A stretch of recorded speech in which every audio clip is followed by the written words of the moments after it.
ఈరోజు మిథున్ రెడ్డి రేపు నెక్స్ట్ జగన్మోహన్ రెడ్డి అంటారు నిజంగా అంటే ఇప్పుడు మీరు S4 కదా, S4 మీడియా మిమ్మల్ని ఏ నేరం చేయకుండా పోలీసు వాళ్ళు అరెస్ట్ చేస్తారా? అలాగే ఇక్కడ కెమెరామ్యాన్ ఉన్నాడు, ఏ నేరం చేయకుండా పోలీసు అరెస్ట్ చేస్తారా? ఇదంతా తప్పుడు వాదనలు.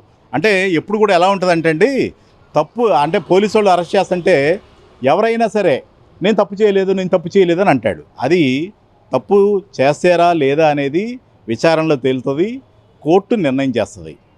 ఒకటి గుర్తుపెట్టుకోండి, భారతదేశం మొత్తం కూడా జగన్మోహన్ రెడ్డి గారి ప్రభుత్వంలో 5 ఏళ్లలో అన్ని చోట్ల భారతదేశం కాదు ఎక్కడ ప్రపంచవ్యాప్తంగా డిజిటల్ కరెన్సీ నడుస్తుంటే మన ఇక్కడ ఉన్నటువంటి ఆంధ్రప్రదేశ్లో ఏ వైన్ షాప్లో కూడా మీకు ఫోన్పే యాక్సెప్ట్ చేయాల, గూగుల్ పే యాక్సెప్ట్ చేయాల. ఈ డబ్బులన్నీ ఏమైపోయినాయి అది తెలుస్తున్నారు. ఇప్పుడు మిథున్ రెడ్డి రావచ్చు, లేకపోతే కసిరెడ్డి రావచ్చు, లేకపోతే జగన్మోహన్ రెడ్డి గారు రావచ్చు, లేకపోతే ఇంకా రిలేటెడ్ ఎవరైతే ఉన్నారో వాళ్ళందరూ కూడా బయటకు వస్తారు. ఎప్పుడు కూడా గుర్తుపెట్టుకోండి, మనం ప్రజలకి చాలా సేవ చేస్తున్నట్టు నటించి ప్రజలను అన్యాయం చేయకూడదు, ప్రజలను మోసం చేయకూడదు.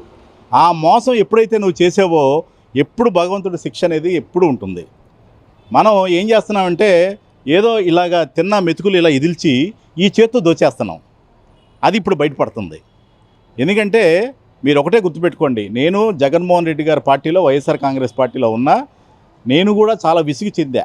జగన్మోహన్ రెడ్డి గారి ప్రభుత్వంలో చాలా విసిగి చెందా.